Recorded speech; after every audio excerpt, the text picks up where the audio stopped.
Buenas noches. Si se ha desatado un triple conflicto entre el Poder Ejecutivo y el Congreso de un lado y el Tribunal Constitucional de otro. Hay quienes señalan que aquí habría un intento de injerencia, claro, de parte del Ejecutivo y del Congreso sobre el Tribunal Constitucional en lo que se refiere al tema, al caso del pago de los bonos de la reforma agraria. Algo que fue sentenciado por el propio Tribunal Constitucional hace más de 10 años, hace 12 años, y que ahora estaría en revisión, no en revisión, sino en ejecución de sentencia. Habría una demanda que tiene que resolver el tribunal para que se ejecute una sentencia del propio tribunal que no se llegó a ejecutar, porque los gobiernos sucesivos no la han ejecutado. Es decir, el pago de los bonos de la reforma agraria a los expropietarios que fueron expropiados. Y bueno, ayer, recordemos, el presidente Humala solicitó al Tribunal Constitucional que no resuelva ese asunto, que no se apure, porque ya está de salida, que deje ese tema para el siguiente tribunal, donde probablemente el gobierno piensa tener alguna mayoría en este asunto. Esta fue la respuesta del presidente del Tribunal Constitucional, el doctor Urriola, a ese requerimiento. Escuchemos. Debemos expresar nuestra disconformidad en la opinión que él ha vertido respecto a que el Tribunal Constitucional debe evitar pronunciarse sobre determinadas causas que él considera sensibles, por cuanto el Tribunal Constitucional, como institución autónoma y dentro de las funciones que le asigna la Constitución, está obligada a administrar justicia constitucional y a ejercer control de constitucionalidad que no se puede interrumpir por ninguna circunstancia. Esto no es un acuerdo del Tribunal Constitucional, es un mandato de la ley. El presidente de la República señaló, se refiere a temas sensibles como el caso de los bonos de la reforma agraria. ¿Usted considera que esta referencia implica una principal preocupación del Ejecutivo respecto a ese tema o a otros tal vez? Gracias. Bueno, yo no sé quién está facultado para calificar qué temas son sensibles y qué temas no son sensibles. Son sensibles porque hay cientos de propietarios que fueron privados también del derecho de propiedad, y sobre este tema, ya que el presidente lo ha tratado, debo hacer una aclaración y creo que los medios de comunicación deben poner énfasis en lo que voy a aclarar. El Tribunal Constitucional ya dictó sentencia hace 12 años respecto a este tema. El Tribunal Constitucional no va a dictar ninguna sentencia en este caso. Ya la dictó el 2001 y declaró fundada la acción de inconstitucionalidad que privaba del derecho de propiedad a los tenedores de bonos. Lo único que está pendiente de resolución, no de sentencia, es un pedido de ejecución de esa sentencia dictada hace 12 años por el Tribunal Constitucional. Que esto quede bien claro. ¿Es tema sensible? Sí, porque obviamente esto va a generar un desembolso. Pero tengan la plena confianza que este colegiado va a dictar la resolución correspondiente teniendo en cuenta todos los aspectos que sean necesarios para que se cumpla en primer lugar la sentencia y por otro lado esto no le genere ningún problema al Estado peruano al honrar las obligaciones a las que está obligado. Bueno, y luego el presidente del Congreso, el señor Isla, ha explicado que el Congreso ha planteado una acción para que el Tribunal Constitucional se inhiba de dictar esa ejecución de sentencia, en virtud, en fin, de una serie de considerandos. Hay un comunicado en el que dice que a través de la Oficina de Defensa de las Leyes presentó al Congreso de la República el día 9 de julio, es decir, hace pocos días, hoy día, perdón, que el día estamos, ¿qué fecha estamos? ¿9, 10? 10, el día de ayer, un escrito solicitando la improcedencia de dicha acción de ejecución de sentencia, así como la inhibición por causal de decoro de aquellos magistrados que se hayan desempeñado como funcionarios o apoderados de alguna entidad financiera que sea tenedora de bonos de la reforma agraria. Pues sí, aquí además Isla ha declarado que el señor Ubiola ha sido funcionario del Banco de Crédito que tenía interés en el tema de los bonos de la reforma agraria y por lo tanto habría una incompatibilidad, un conflicto de intereses y que debería inhibirse. Algo casi injurioso, podríamos decirlo así. Y el doctor Ubiola respondió a ese asunto de esta manera. Yo he sido un trabajador del Banco de Crédito, abogado, funcionario del Banco de Crédito hasta el año 2004, me parece.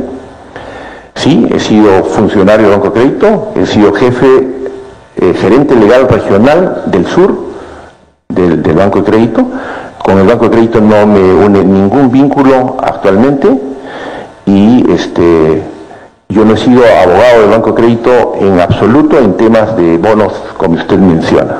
Los magistrados del Tribunal Constitucional no son objeto de recusación y podrían inhibirse por cuestión de honor en la medida en que tengan un vínculo, pero yo no tengo ningún vínculo. El hecho de haber sido trabajador de una institución como la que usted menciona no me descalifica para poder actuar en esto, que además no se trata de sentenciar el caso está sentenciado. Se trata de que el Estado peruano cumpla una resolución que hace 12 años no la cumple. Eso es distinto. Y recalco, resolución de ejecución, no sentencia. Bueno, en esto Ubiola tiene absolutamente toda la razón. Podría plantearse una incompatibilidad si tuviese alguna vinculación en este momento con el Banco de Crédito y si estuviese dictando la sentencia. Pero la sentencia ya se dictó, como él bien dice, y se dictó en una época en la que él no era magistrado, él no era miembro del Tribunal Constitucional. Eran otros los miembros del Tribunal Constitucional, estamos hablando del año 2001, después de la salida de Fujimori, etcétera. Y entonces de lo que se trata acá es simplemente de ejecutar una sentencia que se dictó y que ningún gobierno ha querido ejecutar. Y ese yo creo que es el kit del asunto, ¿no?